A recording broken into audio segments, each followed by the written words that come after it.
Comment gérer l'échec? On est dans une société qui déteste l'échec, qui ne veut jamais faire subir l'échec à quiconque. Et d'ailleurs, lorsque quelqu'un subit l'échec, on va le pointer du doigt, on va croire que c'est une mauvaise personne, qu'il n'est pas capable, qu'il est terminé pour toute sa vie. Et il y a même des écoles qui vont faire une certaine amalgame entre échec et estime de soi, qui vont croire que c'est lié et ils vont penser qu'il va falloir éviter l'échec aux élèves pour pas affaiblir leur estime de soi. Alors que estime de soi et échec n'a rien à voir. Avoir une bonne estime de soi, c'est tout simplement avoir une bonne image de soi, l'amour de soi et avoir confiance en soi.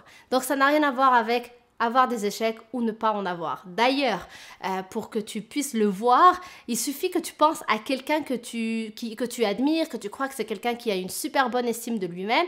Est-ce que c'est quelqu'un qui n'a jamais connu d'échec? Non, parce que si c'est quelqu'un que tu admires, ça veut dire que c'est quelqu'un qui a des résultats extraordinaires, qui a fait des choses, du moins, qui sortent de l'ordinaire, donc qui n'est pas resté dans le moule. Donc, il a forcément subi des échecs pour pouvoir atteindre le statut qu'il a aujourd'hui et donc t'inspirer cette admiration que tu as pour lui ou pour elle. Donc, une personne qui a une mauvaise estime d'elle-même, ce n'est pas une personne qui a seulement des échecs. L'échec n'a juste rien à voir avec ça. Que tu aies une bonne estime ou une mauvaise, tu vas subir l'échec parce que l'échec fait partie de la vie. Et une personne qui a une bonne estime ou pas, c'est une personne qui a dans tous les cas vécu l'échec. Donc, comment tu gères l'échec dans ta propre vie? Ça peut être l'échec de couple, un échec à l'école ou un diplôme. Ça peut être l'échec dans une entreprise, dans ton entreprise à toi. Aussi l'échec comme salarié, comme, je sais pas, si on te vire, tu vas peut-être croire que c'est lié à toi, que donc c'est un échec dans ta vie, etc. Donc, comment est-ce que tu fais pour gérer ça? D'abord, premièrement, il va falloir que tu comprennes que l'échec n'a rien à voir avec ta valeur à toi. Donc, n'a rien à voir avec ton estime personnelle. L'échec, tout le monde passe par là. L'échec, c'est tout simplement un résultat que tu as obtenu que tu ne voulais pas avoir. Par exemple, tu voulais, toi, avoir ton diplôme de médecine, mais tu n'as pas eu ton premier concours, par exemple, d'entrée à la fac de médecine. Donc, tu n'as pas eu le concours, donc c'est un résultat qui ne correspond pas à ce que tu voulais. Ça s'appelle un échec. Par exemple, je sais pas moi, tu t'es lancé, t'as lancé une entreprise cette année, elle n'a pas généré le chiffre d'affaires que tu souhaitais. Donc c'est un échec parce que tu n'as pas eu le résultat que tu voulais.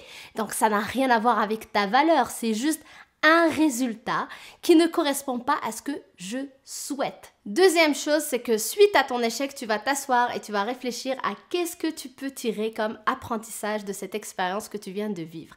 Donc, l'échec, ce n'est pas apprentissage directement. L'échec, c'est le résultat que tu as obtenu que tu ne voulais pas avoir et suite à ce résultat vient l'apprentissage si tu t'assois avec toi-même et que tu réfléchisses à qu'est-ce que j'ai fait ou pas fait qui m'a amené à avoir ce résultat que je ne voulais pas. Et qu'est-ce que je pourrais donc faire mieux pour que je puisse avoir un résultat différent, donc le résultat que je souhaite réellement avoir. Donc, pour récapituler, comment tu fais pour gérer ton échec, peu importe ce que tu as vécu dernièrement ou ce que tu as vécu dans le passé? Premièrement, définis l'échec dans ta tête. Un échec, ça veut dire un résultat que je ne voulais pas avoir, mais que j'ai eu. Et deuxième chose, suite à ton échec, tu t'assois pour tirer un apprentissage de cet échec-là et tu te poses donc des questions comme qu'est-ce que je peux améliorer ou qu'est-ce que j'ai fait ou pas fait qui m'a amené à ce résultat que je ne voulais pas.